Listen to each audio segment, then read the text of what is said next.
Bonsoir à toutes et à tous, bienvenue dans cette édition d'information. Tout d'abord, le sommaire. Cette bonne nouvelle pour les victimes des déguerpissements de Kaporouraï Kipé-Dimès. Ils ont reçu ce jeudi leur titre foncier après leur recasement dans la préfecture de Koya. C'est le premier ministre Amadou Riba qui a présidé la cérémonie.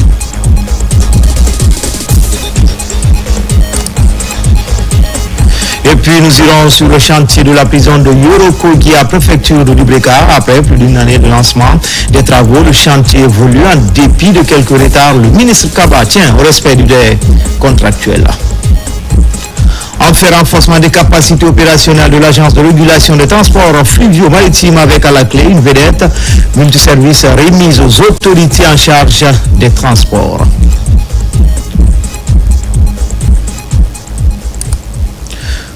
Voilà pour le sommaire. Encore une fois, bonsoir à tous. Tout d'abord, ce décret de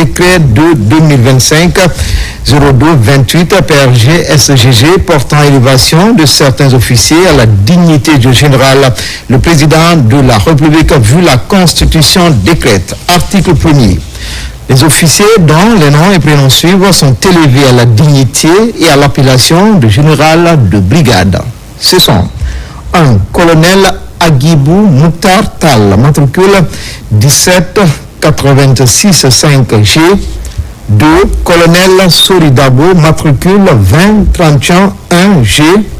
Article 2. Le présent décret qui prend effet à compter du 1er janvier 2026 sera enregistré et publié au journal officiel de la République. Conakry, le président Mamadi Doumbouya.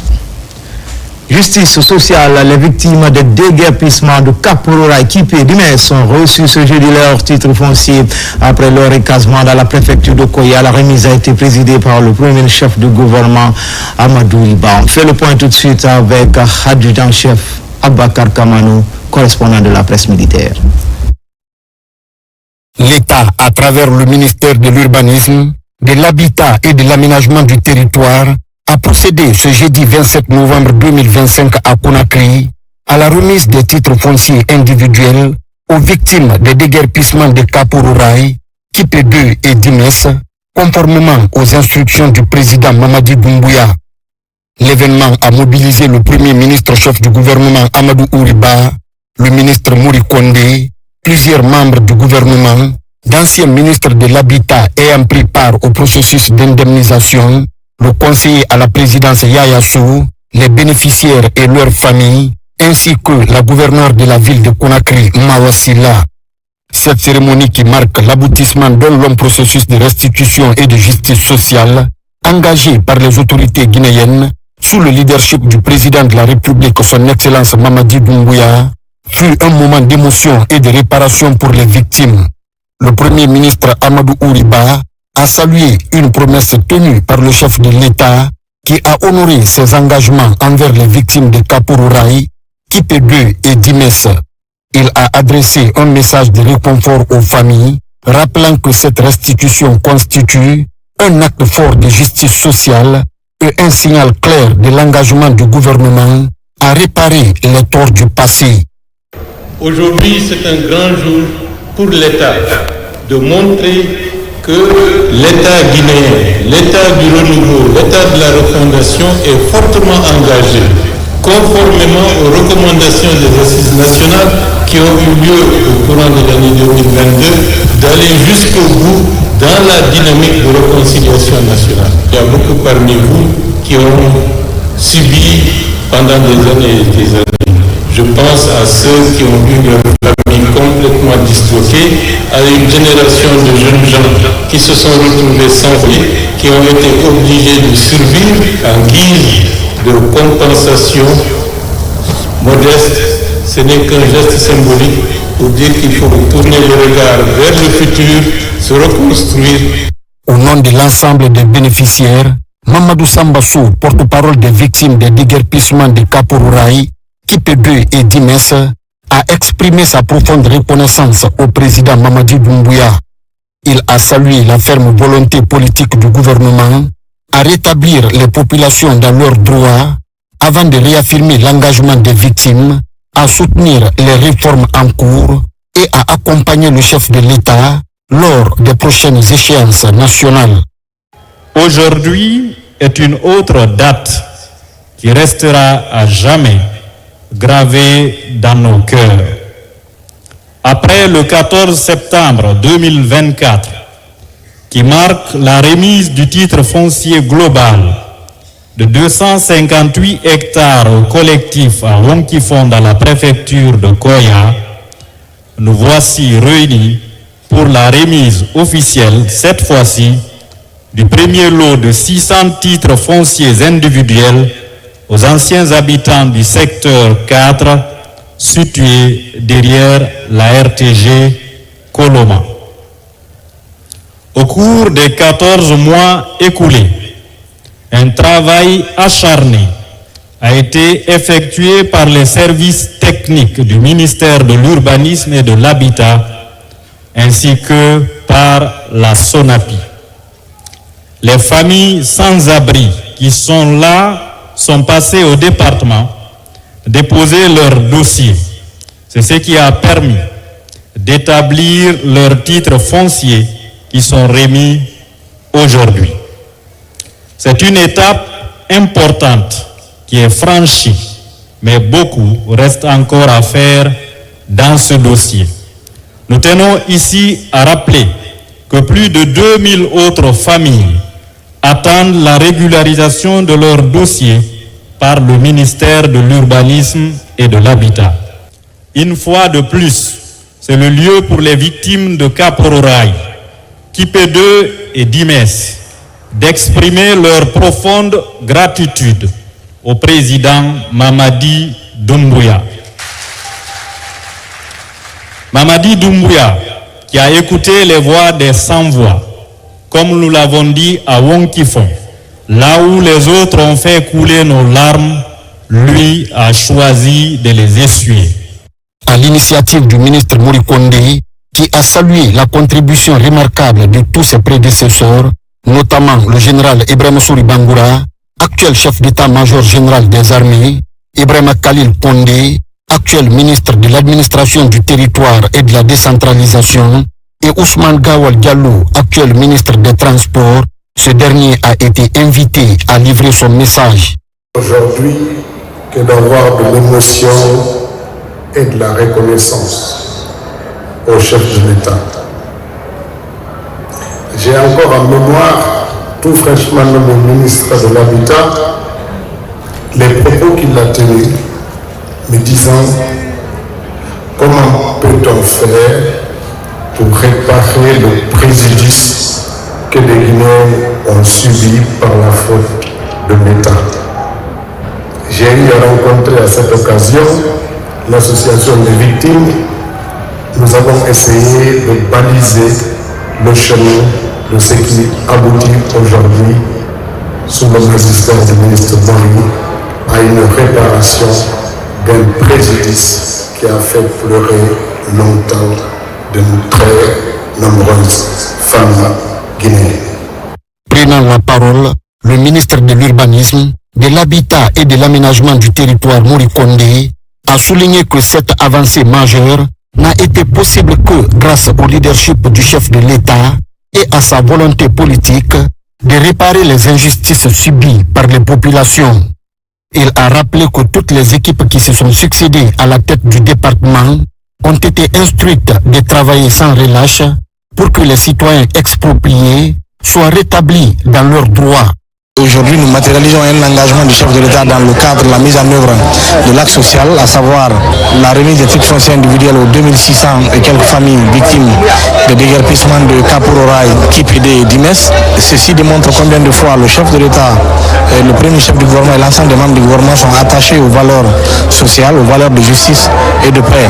Il a fallu l'arrivée de ce tome aujourd'hui pour essuyer les larmes de ces personnes victimes d'injustice et de violence de l'État. C'est le lieu pour moi de non seulement remercier le chef de l'État, mais appeler l'ensemble du peuple guinéen à continuer à croire à cet homme qui veille au respect de son engagement. Le ministre a également rassuré que d'autres victimes recevront leur titre foncier très prochainement dans le cadre de la poursuite du programme de restitution. La remise de ces titres fonciers marque un moment fort dans la politique de justice sociale menée par le président Mamadi Doumbouya. Cette réparation représente un immense soulagement pour les nombreuses familles qui, après de longues années d'attente, voient enfin leurs droits reconnus et restaurés. Les bénéficiaires visiblement émus ont exprimé leur gratitude pour cette décision qui leur permet d'entrer en possession de leurs titres fonciers, symbole de stabilité, de dignité et de réhabilitation. Ainsi, c'est une promesse tenue et une justice rendue par le président Mamadi Doumbouya au bénéfice des milliers de victimes d'injustice sociale qui devraient également recevoir une compensation financière. Les sages ont formulé les prières et les bénédictions pour la paix, l'unité nationale, la stabilité et le développement de la Guinée, ainsi que pour le chef de l'État dans la réussite de sa mission de refondation. Décret de 2025-02-27 PRGS-GG portant élévation des officiers supérieurs à la dignité de général. Le président de la République, vu la Constitution, décrète, article 1er.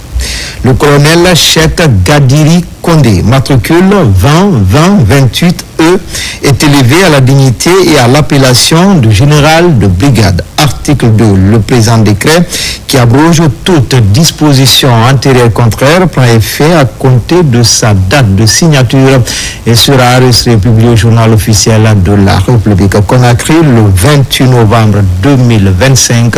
Président Mamadi Doumbouya.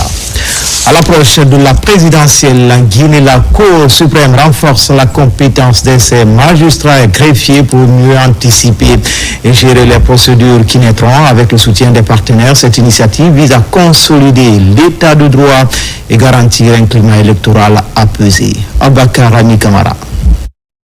Alors que les Guinéens s'apprêtent à aller aux urnes pour élire le futur président, les magistrats de la Cour suprême échangent autour de la gestion des contentieux électoraux. Les magistrats et greffiers améliorent donc leurs compétences en vue de répondre aux attentes du processus électoral du 28 décembre 2025.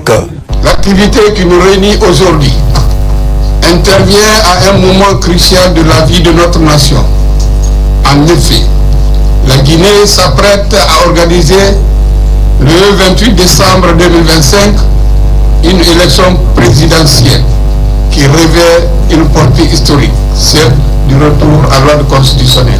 Après une période de transition ouverte pour la Cour suprême, juridiction compétente pour connaître du contentieux électoral en dernière instance, la responsabilité est immense.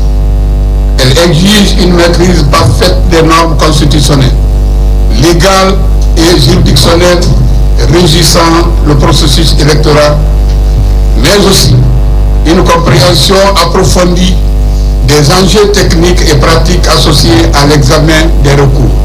Ce partage d'expérience entre les hauts magistrats du pays et les experts internationaux devrait permettre au personnel de la Cour suprême d'acquérir des outils pour une meilleure gestion des contentieux qui pourraient naître des élections. La Guinée va organiser les élections d'ici le 28 décembre prochain et il est important que les magistrats s'imprègnent des questions essentielles leur permettant d'affronter ces challenges qui se pointent à l'horizon. Au cours de cette rencontre, plusieurs thématiques ont été développées, notamment les défis liés aux contentieux électoraux ainsi que les questions relatives aux litiges portant sur les résultats. Une dynamique qui s'inscrit dans la volonté d'assurer une élection libre et transparente. Élection présidentielle du 28 décembre, la haute autorité de la communication en concertation avec les professionnels des médias en ligne de mire échangé sur le bon déroulement de la campagne qui démarre ce vendredi à partir de 0h. Le principe de neutralité, le respect de l'éthique et autres dispositions ont été rappelés au cours de ce conclave. Alpha Siagaba, Ousmane Ouatsissé. La campagne présidentielle démarre ce vendredi. La haute autorité de la communication réunit les associations de presse, journalistes et techniciens de la radio-télévision guinéenne. Il est question d'échanger avec ces professionnels des médias sur le déroulement d'une campagne présidentielle apaisée. La HAC est chargée de veiller sur le principe du traitement égal entre les candidats. Et ensuite, le décret précise que cela concerne à la fois les médias publics et les médias privés. Donc pendant toute la période de la campagne, les décisions que la HAC va publier dans la journée encadreront la campagne électorale sur les médias, quel que soit le support, y compris les médias numériques, quand il s'agira du contenu. Il y a une nouveauté dans le code électoral, c'est la circulaire de campagne de propagande. Donc cette circulaire de campagne de propagande mentionnée dans le code électoral concerne principalement les candidats. À la différence de la campagne référendaire, la campagne présidentielle, 9 candidats sont à liste. Chaque candidat aura une équipe multimédia, un cadre accompagné d'un technicien de la RTG, ainsi que 2 journalistes de Horoya et de l'agence guinéenne de presse. Concernant les médias privés, nous ne pouvons pas vous interdire de chercher de l'argent pendant la période électorale, mais vous devez le faire en respectant les principes fixés. La presse doit être neutre entre les candidats. Ils sont tous guinéens, ils aspirent tous à être président de la République et notre rôle, c'est celui d'arbitre. La RTG, médias publics, notre travail, c'est vraiment de servir la population, les auditeurs et les téléspectateurs. Je rassure tout un chacun, tous ceux qui voudraient prendre les images, tous ceux qui voudraient synchroniser, faites-le, il n'y a pas de restriction. La campagne, c'est pour nous tous. Les 9 candidats, nous travaillerons à ce qu'un soit élu et nous prions le bon Dieu que le bon pour la Guinée soit élu. Le journal de la campagne sera diffusé naturellement à la RTG sous la supervision de la Haute Autorité de la Communication. L'institution de régulation des médias encourage les journalistes à travailler en toute responsabilité en cette période de campagne électorale. Et puis, dans le cadre de la campagne pour l'élection présidentielle du 28 décembre 2025, la Haute Autorité de la Communication invite les candidats ou leurs mandataires et les directeurs de campagne à prendre part à la cérémonie de tirage au sort de la signature du code de bonne conduite dans les médias. Ce tirage au sort qui déterminera l'ordre de passage dans le journal de campagne de la RTG et la signature par les candidats ou leurs représentants dûment habilités du code de bonne conduite dans les médias aura lieu le samedi 29 novembre 2025 à 11h au siège de la HAC. La HAC s'est comptée sur la présence effective de tous les acteurs concernés. Conakry, le 27 novembre 2025, le président Boubacar Yassine Diallo. Et puis cette décision relative à la couverture de la campagne pour l'élection présidentielle du 28 décembre 2025 par les médias de service public. La Haute Autorité de la Communication, vu la Constitution, après avoir délibéré en assemblée plénière, décide, titre 1, disposition générale, article 1er. La présente décision réglemente à titre exclusif les activités des médias de service public durant la période de la campagne de l'élection présidentielle du 28 décembre 2025 et ce jusqu'à la proclamation des résultats définitifs par la Cour suprême. Article 2. Pendant la période ci-dessus indiquée, les organes de presse de service public sont tenus de respecter l'égalité de traitement entre les candidats des textes législatifs et réglementaires régissant la profession, le code d'éthique et de déontologie de la presse et le code de bonne conduite relatif à la campagne électorale. Article 3. Les organes de presse de service public assurent conformément à leur mission une large couverture de la campagne de l'élection présidentielle du 28 décembre 2025 en veillant à rendre compte du déroulement de la campagne dans le plus grand nombre possible de circonscriptions électorales. Article 4. Les communications électorales des candidats ou leurs mandataires doivent respecter la souveraineté nationale, les secrets d'État et de la défense nationale, le caractère républicain, laïque et démocratique de l'État, les institutions de la République, la dignité de la personne humaine, la liberté et la propriété d'autrui, la sauvegarde de l'ordre public, de l'unité nationale et de l'intégrité territoriale. Article 5. Les candidats ou leurs mandataires doivent également s'abstenir de diffuser des messages incitant à la haine, à la xénophobie, à la violence ou toute forme de discrimination raciale, éthique, sociale, religieuse ou fondée sur le genre. Faire usage du drapeau national, utiliser l'hymne national, utiliser les armoiries de la République, utiliser des documents audiovisuels impliquant des personnalités publiques guinéennes sans l'accord écrit de celles-ci ou de leurs ayants droit. Article 6. Les organes de presse écrits et audiovisuels et de services publics doivent garantir l'égal accès à tous les candidats.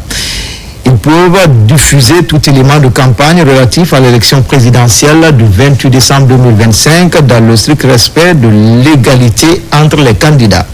Article 7. Les médias audiovisuels de service public doivent s'abstenir durant cette période de toute propagande électorale en faveur ou en défaveur d'un candidat dans les émissions interactives. Article 8. Pendant cette période, les organes de l'État continuent de bénéficier de la couverture médiatique des activités liées à leur attribution respective. Titre 2. Des émissions et publications spéciales pendant la campagne. Article 9. Les émissions consacrées à la campagne pour l'élection du président de la République sont le journal de campagne, Face aux électeurs, 5 minutes pour convaincre. Article 10. Le temps d'antenne mis à la disposition des candidats dans l'émission, le journal de campagne, est fixé à 7 minutes par candidat et par jour. Cette émission est diffusée chaque jour après le journal télévisé de 20h30 sur le réseau synchronisé de la radio-télévision guinéenne, des radios rurales et de la radio-télévision parlementaire. Article 11. Un tirage au sort effectué au siège de la Haute Autorité de la Communication sous la supervision des huissiers de justice détermine l'ordre de passage des candidats dans le journal de campagne. Les résultats du tirage au sort font l'objet de communiqués dans la presse et sont affichés au siège de la HAC. Article 12. La Haute Autorité de la Communication met à la disposition de chaque candidat une équipe multimédia de production ainsi que du matériel technique d'enregistrement répondant aux normes professionnelles. Ces équipes multimédia désignées par le ministère de l'Information et de la Communication figurent sur une liste tirée au sort par la HAC. Les membres de l'équipe de production ne doivent jouer aucun rôle concepteur ou de censeur. Ils sont tenus de se conformer strictement aux vœux du candidat ou de son directoire de campagne. Article 13. L'émission Face aux électeurs porte principalement sur le thème contenu dans le projet de société du candidat. Les candidats ou leurs mandataires ou tout autre représentant dûment désignés par les candidats, notamment les directoires de campagne ou leurs adjoints, sont interrogés par 2 journalistes de la RTG, un journaliste choisi par le candidat, tous détenteurs de la presse professionnelle, tous détenteurs de la carte de presse professionnelle. Les journalistes et techniciens choisis pour l'animation et la réalisation de l'émission Face aux électeurs sont tenus de respecter la vie privée et la dignité du candidat ou de son représentant. La durée de l'émission est de 60 minutes. Elle est programmée du 16 au 24 décembre 2025 et diffusée après le journal de campagne. Lors du passage des candidats ou leurs mandataires ou tout autre représentant désigné par les candidats ou leurs mandataires suit la liste définitive des candidats publiée par la Cour suprême. Article 14. L'émission 5 minutes pour convaincre est conçue par les candidats à partir d'éléments d'enregistrement en studio, d'éléments tournés à l'extérieur, de documents vidéographiques ou sonores fournis par le candidat. La durée de l'émission est fixée à 45 minutes, soit 5 minutes par candidat. Tout prêt à diffuser, PAD, doit être soumis au visionnage préalable de la HAC 24 heures avant sa diffusion. Article 15. Les documents vidéographiques ou sonores peuvent être réalisés dans les studios du choix du candidat ou de son mandataire à condition que les supports soient compatibles avec les moyens techniques de la RTG lors du passage sur la liste définitive des candidats publiée par la Cour suprême. L'émission 5 minutes pour convaincre sera diffusée le 25 décembre 2025, jour de clôture de la campagne électorale après le journal de campagne. Article 16. À compter du jeudi 25 décembre 2025 à 23h59, il est interdit de diffuser ou de faire diffuser par tout moyen de communication audiovisuelle, tout passage ayant un caractère de propagande pour un candidat à l'élection présidentielle. Titre 2 des publications dans la presse écrite et en ligne des médias de service public. Article 17. Les candidats ou leurs mandataires disposent d'un accès égal aux colonnes du quotidien national Horoya, à son site web, ainsi qu'au site web de l'agence guinéenne de presse AGP. Pour toute la durée de la campagne électorale, chaque candidat dispose d'une demi-page, illustration comprise, par semaine. Il est réservé à chaque parti politique et chaque candidat indépendant à liste une demi-page sur son site web et sur celui de l'AGP pour la publication de son projet de société.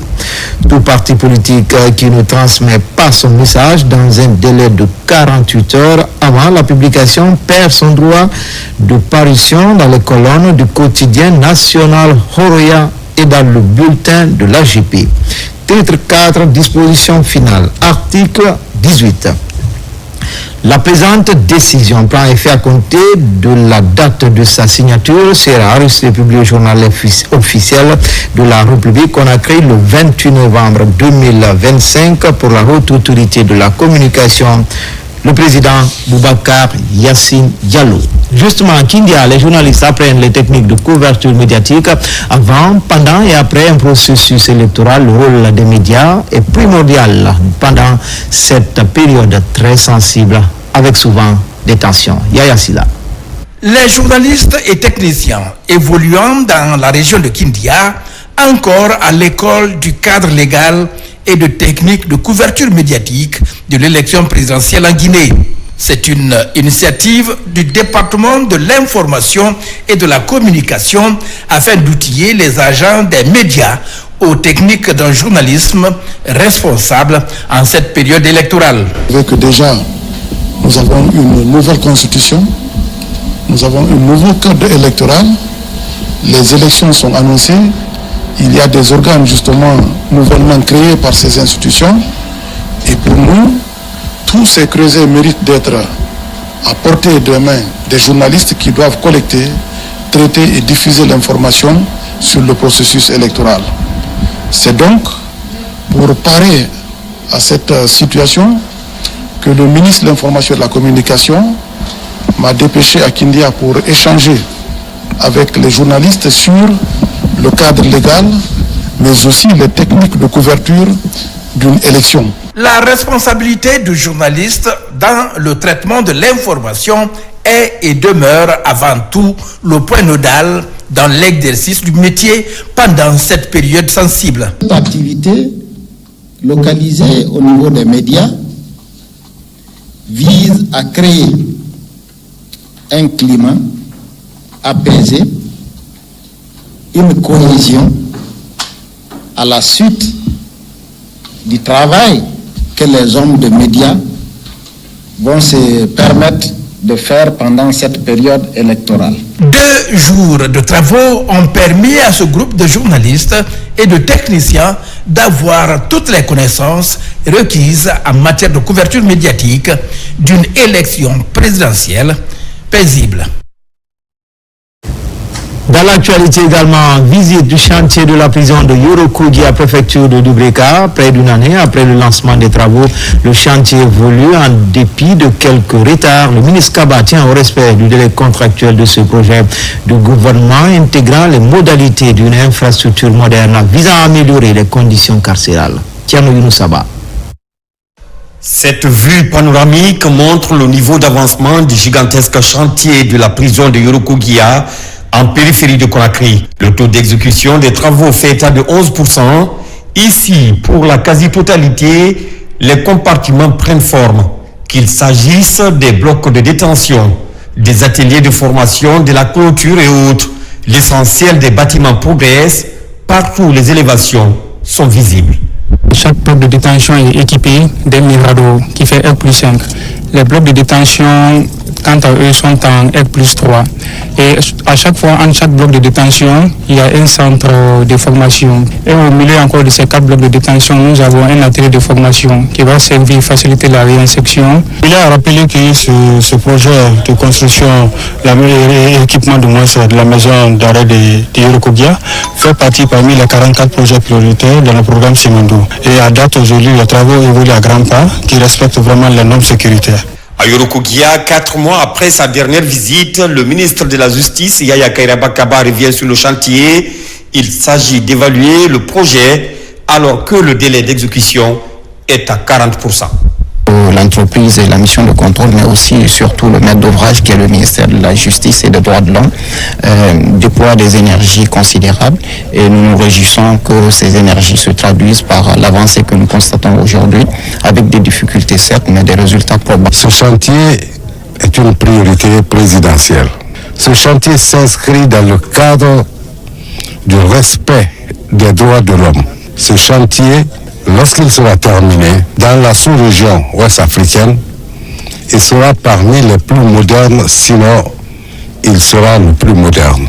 Yorokogia se veut moderne, intégrant toutes les modalités d'un pénitencier respectant les normes de haute sécurité, favorisant ainsi l'apprentissage des métiers pour une réinsertion effective. Une mission interministérielle était cette semaine à Corentine, commune de Kaloum, pour une réception provisoire du parc automobile d'assainissement. Les travaux de réhabilitation de ce garage ont été conjointement financés par le gouvernement et la Banque islamique. L'initiative est portée par le ministère en charge de l'hydraulique à travers l'Agence nationale d'assainissement et de salubrité publique. Mohamed Lamine Kamara.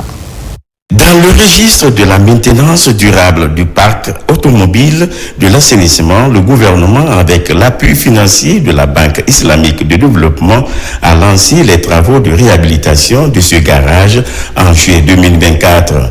Un an après, une commission interministérielle conduite par la CGP arrive ici à Corentine, dans la commune de Kaloum, pour procéder à la réception provisoire de l'infrastructure. La mission a auparavant visité l'ensemble des ouvrages exécutés par 4 entreprises locales. Aujourd'hui, nous sommes arrivés à la réception provisoire. La commission de réception s'est présentée. Et elle a regardé ce que nous avons fait. Elle a apprécié une bonne partie et a fait des réserves. Donc, elle va certainement accorder un délai aux entreprises pour que, dans le délai imparti, que ces réserves soient levées et qu'on prononce la réception provisoire des travaux. Ce garage de camions et d'engins destiné à l'assainissement de la ville de Conakry est composé de plusieurs compartiments. Pour son exploitation, le ministère en charge de l'hydraulique, à travers l'Agence nationale de l'assainissement et de la salubrité publique, entend mettre ces installations à la disposition du gouvernement de la ville de Conakry. On est là pour la réception provisoire.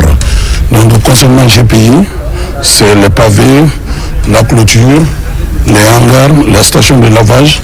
Donc, ils sont là pour la réception de ces ouvrages-là. Par ces investissements, le gouvernement et la BID montrent leur volonté de protéger l'environnement urbain.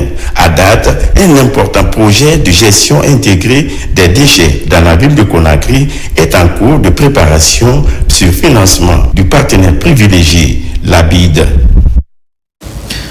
Pose de la première pierre du futur siège de MSC, un acte fondateur qui s'inscrit dans la continuité de l'engagement du groupe en faveur du développement économique en Guinée, tout comme la modernisation des infrastructures portuaires et logistiques. La cérémonie a connu la présence du ministre directeur de cabinet de la primature, celui de l'habitat et plusieurs acteurs de la filière maritime. Tcherno Maroufba, Mamadou Bassila. Depuis son implantation en Guinée en 2009, MSC accompagne la croissance soutenue du commerce international du pays. En 2025, l'entreprise célèbre 16 années d'activité marquées par l'intensification des échanges, l'augmentation du volume de fret et l'évolution des besoins des opérateurs économiques locaux.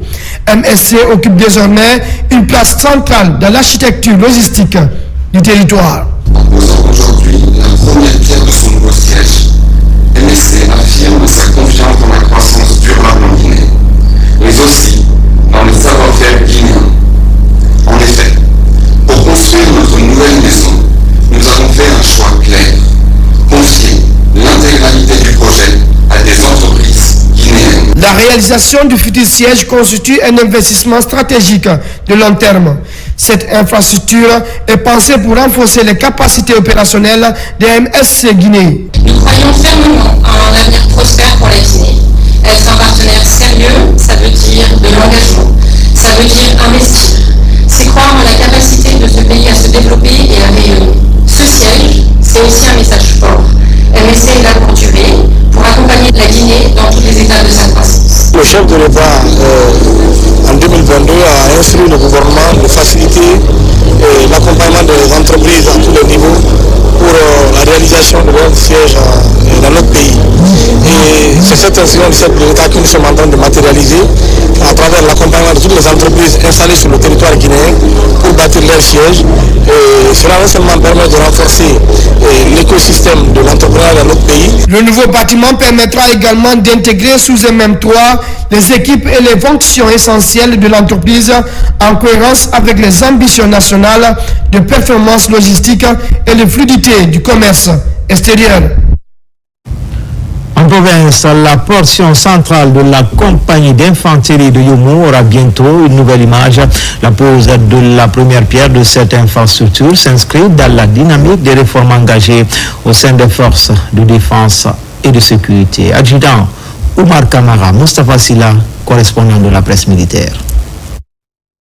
Nous sommes dans la préfecture de Yomo, dans la 4e région militaire du pays. L'événement marque le lancement des travaux de construction de la compagnie d'infanterie de cette localité, une initiative des autorités de la transition portée par le ministère de la Défense nationale. Ce camp a tellement duré comme ça avec ses anciennes infrastructures. Et maintenant, avec l'avènement du CNRD à sa tête, Mamadi Doumbouya, il a pensé à vous pour que ce camp-là soit digne de nom, que ça soit construit dans les règles de l'art, comme les autres camps. Le bijou qui sera implanté, il faut prendre bien soin. La construction de cette importante infrastructure militaire s'effectuera sur un site de 5 hectares. Les édifices à bâtir sont le logement du commandant, les logements des officiers et sous-officiers, le dortoir des soldats, le bâtiment de la transmission et d'autres infrastructures connexes. Le groupe Ouest Africain Guinée s'engage à améliorer ses travaux dans le respect des normes, des délais et des exigences de qualité fixées par le ministère de la Défense. Notre objectif est clair, livrer un camp moderne, fonctionnel et durable, à la hauteur de la confiance que l'État guinéen a placée en nous. Satisfait de cette action, les autorités se réjouissent et remercient la hiérarchie. La construction de la compagnie d'infanterie de Yomo devrait permettre de caserner les hommes. Ce n'est qu'à l'heure la venue du CNRD, notre gouvernement, dont à la tête notre président, Mamadi Doumbouya, que la compagnie de Yomo connaîtra une construction d'infrastructures dignes de nom, qu'il soit vivement remercié. C'est la première fois que nous assistons à la construction de ce camp militaire qui permettra d'améliorer les conditions de travail de nos braves soldats, donc leur engagement pour sécuriser les populations. Ce projet, au-delà de sa dimension technique, est un acte de patriotisme et de développement local, car elle s'inscrit dans la dynamique des réformes engagées au sein des forces armées guinéennes. Espace Santé, le ministère de la Santé et ses partenaires techniques en ordre de bataille pour améliorer la qualité des prestations de soins. C'est ainsi que 4 chambres froides ont été installées au siège de l'Agence nationale de sécurité sanitaire. C'est une action du programme élargi de vaccination et du projet Gavi. Elles vont ainsi permettre aux pères de conserver les vaccins dans les conditions requises. Fatoumata Batouli Diallo, Tchano Maroufba. La Guinée renforce sa capacité de stockage des vaccins. 3 chambres froides positives peuvent accueillir 24 millions de doses, tandis qu'une chambre froide négative peut contenir 4 millions de doses. Cette installation intervient après l'incendie récent du dépôt du programme élargi de vaccination à la pharmacie centrale de Guinée. Quand on parle de chambre froide positive, c'est les vaccins doivent être conservés entre plus de plus 8. Ça, c'est les normes. Donc également la négative, là, c'est entre moins 15 et moins 25. C'est là-bas où nous devons conserver les vaccins qui sont très sensibles à la chaleur, à savoir le VPO, également le NOPV. Ça, c'est les vaccins contre la poliomyélite. Au niveau des chambres positives, tous les autres vaccins seront stockés à ce niveau, à savoir le vaccin anti-amaryle, le vaccin contre la rougeole, le vaccin contre la méningite, le vaccin contre l'hépatite. Ces 4 chambres froides, il y en a 10 autres qui vont arriver bientôt, qui vont aussi renforcer les régions, notamment dans la région des Mamou, Zérékoré et Kankan, pour s'assurer qu'on arrive à atteindre toutes les communautés et même les enfants les plus éloignés en Guinée. Désormais, tous les vaccins distribués dans les structures sanitaires seront conservés dans cette centrale. Le ministère de la Santé, avec le soutien de l'UNICEF et de Gavi, renforce ainsi la lutte contre les maladies évitables par la vaccination et assure des soins adéquats aux populations. Comme on le dit, mieux vaut prévenir que guérir. Aujourd'hui, la Guinée est dans cette dynamique-là, grâce à l'appui de nos partenaires techniques et financiers. Je vais citer Gavi, l'UNICEF et OMS, qui continuent à nous appuyer, surtout après l'incendie que nous venons d'enregistrer. Et rapidement, la Guinée renaît de ses cendres. Financées par Gavi, ces nouvelles chambres froides jouent un rôle crucial dans l'amélioration de la qualité des soins.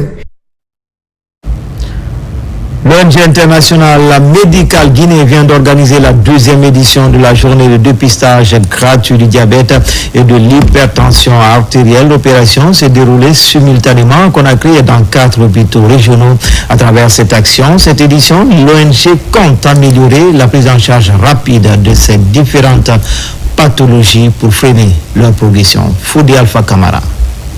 Sous l'égide du ministère de la Santé et de l'Hygiène publique, l'ONG internationale médicale Guinée organise une journée de dépistage gratuit du diabète et de l'hypertension artérielle.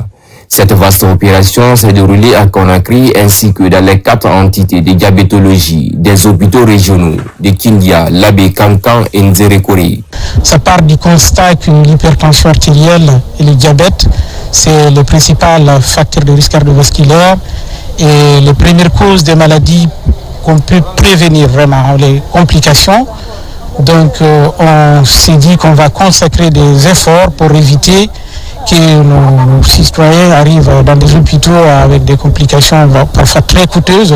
Après avoir pris eux-mêmes l'initiative vraiment de venir en aide à la population guinéenne dans ce sens précis, je suis sûr que si les moyens leur permettent, parce qu'il faut qu'ils soient soutenus, c'est sûr et certain que l'initiative va être pérenne. Les services offerts au public comprenaient des prélèvements sanguins, la mesure de la tension artérielle, des conseils médicaux personnalisés, ainsi que la distribution gratuite de médicaments. Il n'y a pas de fatigue, tout se passe très bien et puis les patients sont bien traités, très bien traités. J'encourage l'initiative parce que c'est une initiative salutaire. Cette 2e édition s'inscrit dans la continuité de la première qui avait permis de dépister près de 1200 personnes. L'objectif reste inchangé, faciliter l'accès aux soins pour ces maladies largement répandues, en levant les obstacles qui freinent le dépistage et la prise en charge. Lancement à Koya de la semaine mondiale de lutte contre la résistance antimicrobienne. L'exercice est piloté par l'ONG Stop Ram. L'idée de conscientiser les populations et à éviter l'automédication et de prendre seulement des produits prescrits par le médecin. Moussa Bangoura. Stop à la résistance antimicrobienne. C'est sous ce slogan que la semaine mondiale de la résistance aux antimicrobiens a été lancée ici à Koya. Médecins, biologistes, laborantins et autres spécialistes des questions de santé étaient mobilisés. Il était question au cours de cette semaine de passer le message aux citoyens d'éviter l'automédication pour utiliser les antibiotiques avec prudence, mais aussi d'éviter de donner des médicaments aux enfants sans prescription médicale. Beaucoup de décès sont liés à la résistance antimicrobienne, c'est-à-dire que les médicaments qui nous traitaient avant ne peuvent plus nous soigner juste à cause de nos comportements. Donc j'aimerais interpeller toute la population guinéenne, que chacun de nous décide maintenant d'agir. Selon l'enquête menée par l'OMS en 2019, plus d'1 million de vies ont été perdues grâce à la résistance antimicrobienne. Une personne malade, avant de consommer un produit, il faut te référer sur un médecin traitant afin de vous rendre dans les pharmacies et acheter ces produits et consommer comme l'indication donnée par votre médecin. Chacun peut faire quelque chose pour que cette lutte soit effective dans notre pays. Donc il y a un programme que le ministère est en train de piloter à travers la Direction nationale de laboratoire et qui va aboutir à la capacitation de 19 districts sanitaires pour faire la gestion de la rame au niveau local. Une initiative de l'ONG Stop Ram. La thématique développée et agissons maintenant. Protégeons notre présent. Sécurisons notre avenir. Journée porte ouverte sur la Guinée à New York avec un symposium économique de haut niveau. Investisseurs, experts et universitaires se sont penchés sur les immenses potentialités et opportunités qu'offre le pays. Ainsi, les organisateurs rappellent le renforcement de la dynamique d'ouverture et la contribution de la diaspora guinéenne. Makeme Donzo. L'implication de la diaspora guinéenne dans les activités nationales et la lutte contre la migration intellectuelle constitue aujourd'hui une priorité pour l'administration de notre pays. C'est dans cette dynamique qu'un programme de renforcement des capacités du personnel de la Direction générale des Guinéens de l'étranger est organisé par le ministère des Affaires étrangères en collaboration avec Expertise France autour des enjeux de la gouvernance des migrations. Le projet AMIS traduit notre engagement commun à renforcer la gouvernance migratoire en Guinée à travers une meilleure coordination institutionnelle, une diffusion accrue de l'information juste sur les opportunités de migration, une réintégration durable et inclusive des personnes migrantes de retour et une sensibilisation appropriée sur les risques et méfaits de la migration irrégulière et la traite des êtres humains. La volonté politique, elle est très déterminante, mais elle n'est pas suffisante. La volonté politique est là. Il faut que nous, les techniciens, on aide à mettre en œuvre cette volonté politique d'intégrer les Guinéens établis à l'étranger dans le processus de développement national. Pour le ministère des Affaires étrangères, cette initiative représente une étape essentielle dans la stratégie de mobilisation et de récupération des compétences guinéennes résidant à l'étranger. Notre ambition est claire, identifier avec lucidité nos forces et nos faiblesses, afin d'améliorer durablement la qualité de nos prestations, de renforcer notre efficacité au quotidien et accélérer la mise en œuvre de la politique nationale de migration. À travers cette formation, le ministère des Affaires étrangères prépare la Direction générale des Guinéens de l'étranger à une maîtrise accrue de la politique migratoire nationale et au rôle crucial qu'elle doit y jouer. À quelques semaines de la présidentielle en Guinée, la coalition nationale pour l'éducation pour tous s'engage à renforcer le dialogue entre les acteurs politiques engagés dans le processus électoral. Une campagne de sensibilisation sur l'éducation inclusive est lancée. L'idée d'amener les partis politiques à faire de l'éducation une priorité dans leur projet de société. Abdelaziz Baldé, Maïmouna Bella Diallo. Engagement politique et transformation éducative. Bâtir un système éducatif inclusif, équitable et sensible au genre. C'est sur ce thème qui s'ouvre à Conakry un atelier de formation et de sensibilisation à l'intention des responsables des partis politiques. La coalition nationale pour l'éducation pour tous porte le projet. Elle invite les 9 candidats qui sont en liste pour la présidentielle du 28 décembre 2025 de faire de l'éducation une priorité absolue. À l'aube des élections présidentielles du 28 décembre 2025, notre pays traverse un moment décisif. Les partis politiques préparent leur programme, affinent leur vision et construisent les propositions qu'ils soumettront au peuple de Guinée. C'est donc une occasion unique de faire entendre la voix de l'éducation et de rappeler son rôle central comme moteur de développement durable. Pendant 2 jours de travaux, cette coalition nationale va présenter les principaux outils de pilotage du système éducatif guinéen en lien avec le programme décennal de l'éducation PRODEG. Il faudrait que l'éducation ait une part importante du budget national pour faire face à ces besoins en termes de construction d'écoles, en termes de formation des enseignants, en termes d'achat des matières d'œuvre et des outils pédagogiques pour faciliter les enseignements apprentissages à tous les niveaux. En tant que partenaire technique et financier, notre apport est important. Déjà, nous sommes sur le terrain, nous sommes dans les communautés et ce sont des programmes que nous développons parce que ça fait partie de nos stratégies d'intervention. Un mémorandum d'entente sera signé entre la coalition et les représentants de 9 partis politiques. Créer un environnement sociopolitique favorable à une éducation inclusive de qualité est l'une des attentes de cette retraite.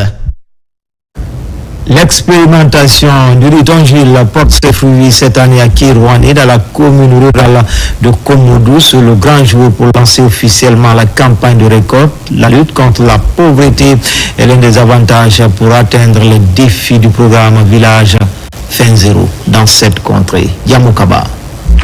Dans la savane guinéenne, précisément à Kirouane, la commune rurale de Komodou est l'un des villages où le projet Village Fin Zéro Résilience Guinée du programme alimentaire mondial fait du chemin à l'image de cette récolte en cours. Sur le terrain, le rendement du riz Tongil est apprécié par les acteurs unis pour le développement des initiatives communautaires ODICO. Le riz qui est là, c'est le riz Tongil, c'est une variété à haut rendement et c'est une variété qui ne dure que 3 mois.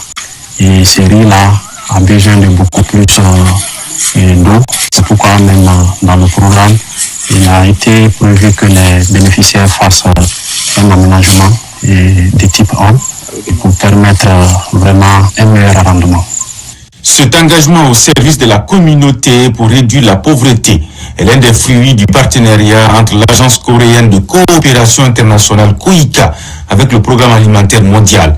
Cette cérémonie marque une étape majeure dans la mise en œuvre du programme Village Fin Zéro, initié par les femmes en partenariat avec le gouvernement et leurs ODICO sur financement de COICA, Agence coréenne de coopération internationale, pour renforcer la résilience des communautés, améliorer la sécurité alimentaire et promouvoir la production locale. Pour atteindre cet objectif, nous lançons un appel solennel à l'État guinéen pour renforcer son appui financier et technique aux femmes, aux partenaires techniques et financiers, pour mobiliser des ressources additionnelles aux donateurs internationaux, pour soutenir cette initiative qui s'inscrit dans la vision nationale Fin Zéro et du développement inclusif. L'installation des usines de transformation des produits locaux, en passant par la réalisation des magasins de stockage d'une capacité de 100 tonnes chacun, l'agroforesterie et l'aménagement des périmètres maraîchers sont des résultats du projet Village Fin Zéro à l'image des autres localités bénéficiaires, des actes visibles sur le terrain pour booster l'économie rurale et promouvoir la sécurité alimentaire. Renforcer la gouvernance locale et améliorer le suivi des projets et programmes de développement, c'est la toile de fond d'un atelier qui vient de se tenir en Miséricorde. Il s'agit d'outiller les acteurs impliqués dans les mécanismes de suivi et évaluation, l'engagement citoyen, l'intégration des outils de résilience climatique. Mohamed Salioupaï, Mohamed Amidialou.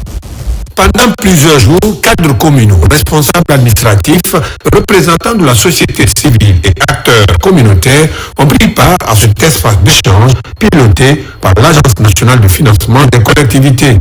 Les travaux ont porté sur plusieurs modules essentiels, notamment l'internalisation des dispositifs de suivi et évaluation, les mécanismes d'engagement citoyen, les outils d'inclusion et la participation communautaire.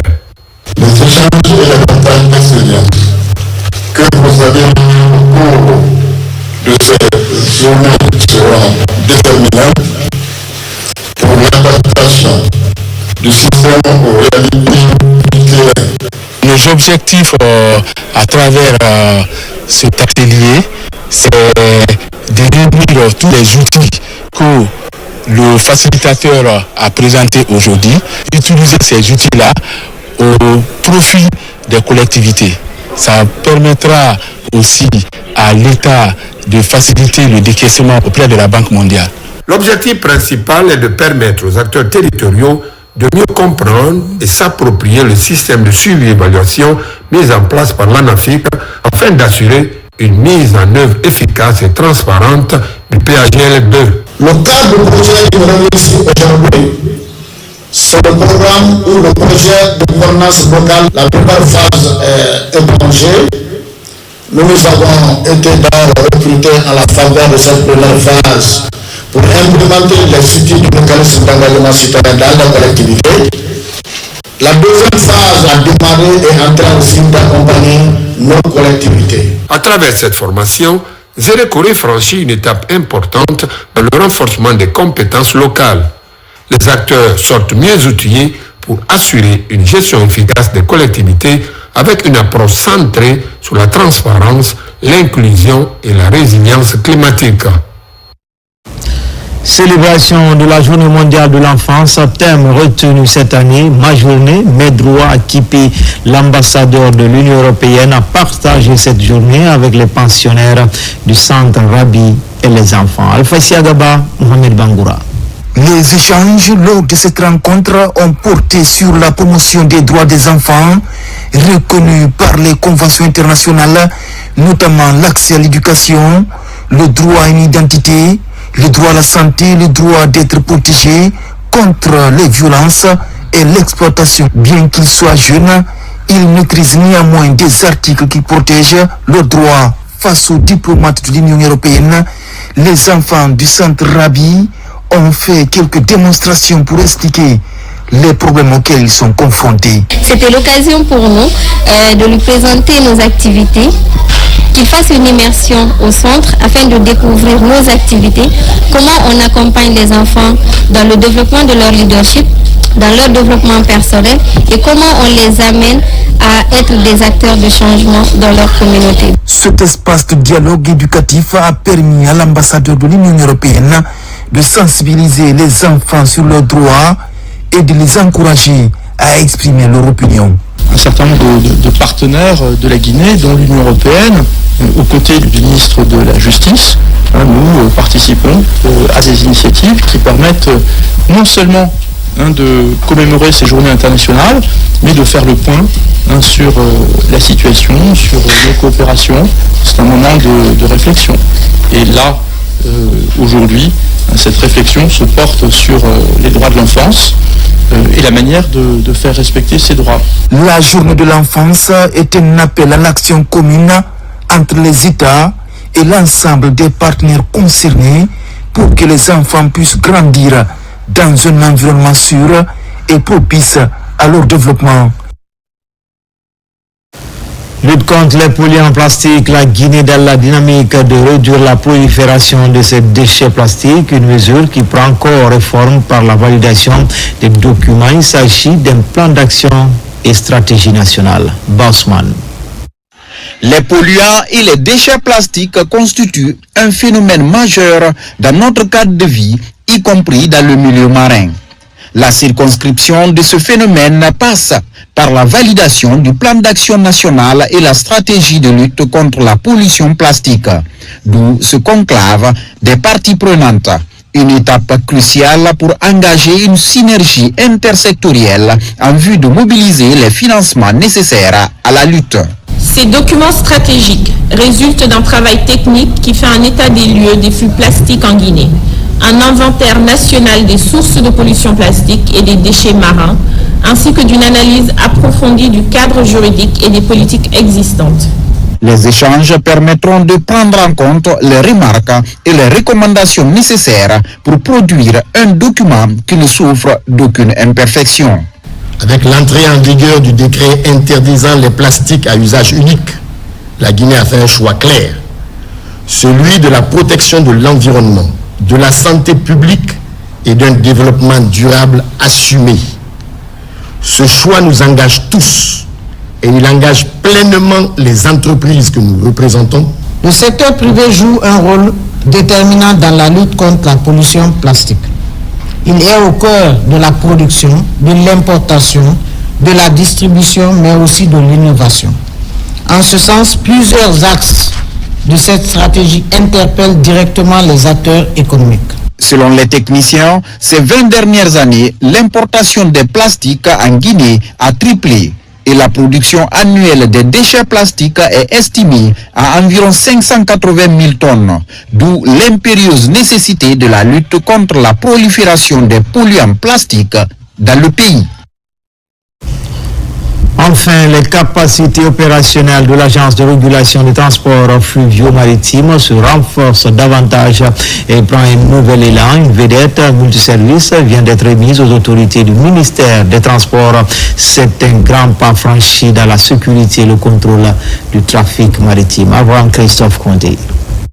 Longue de plus de 9 mètres et équipée de technologies de navigation de dernière génération, l'acquisition de cette embarcation vient ainsi renforcer les capacités opérationnelles des services du transport fluvio-maritime. La réception de la vedette multiservice se déroule en présence des autorités portuaires et les acteurs du secteur maritime. Elle va désormais assurer la surveillance maritime, assistance aux embarcations en difficulté, contrôle du respect des normes, mais aussi les interventions rapides en cas d'incident. La mise à l'eau de cette embarcation n'est jamais un acte anodin. C'est un moment de symbole, de tradition, mais aussi d'engagement. Car en dotant notre institution d'un tel instrument, nous plantons un jalon supplémentaire sur la voie de la souveraineté technologique, de la sécurité et de la performance opérationnelle du transport fluvio-maritime. L'acquisition de cette vedette s'inscrit dans un programme de modernisation du secteur maritime guinéen. Une modernisation jugée indispensable face à l'augmentation du trafic et aux enjeux de sécurité. Au moment où notre pays connaît une dynamique de modernisation accélérée, notamment avec le projet stratégique comme Simandou, la sécurisation, la gestion efficace de nos voies navigales devient une priorité nationale. Le gouvernement s'engage résolument à doter l'État de moyens modernes pour garantir la sécurité maritime, protéger notre environnement et affirmer notre souveraineté sur ces espaces stratégiques. Avec cette nouvelle vedette, la RTFM entend renforcer sa stratégie de surveillance et de régulation sur les eaux guinéennes. Et c'est ainsi que se termine ce journal. A grand été le plaisir pour moi de vous servir. L'actualité se poursuit sur le www.rtgguinée.info. À bientôt pour d'autres actualités sur la Guinée, notre paradis, terre de richesse et d'innovation. Inch'Allah.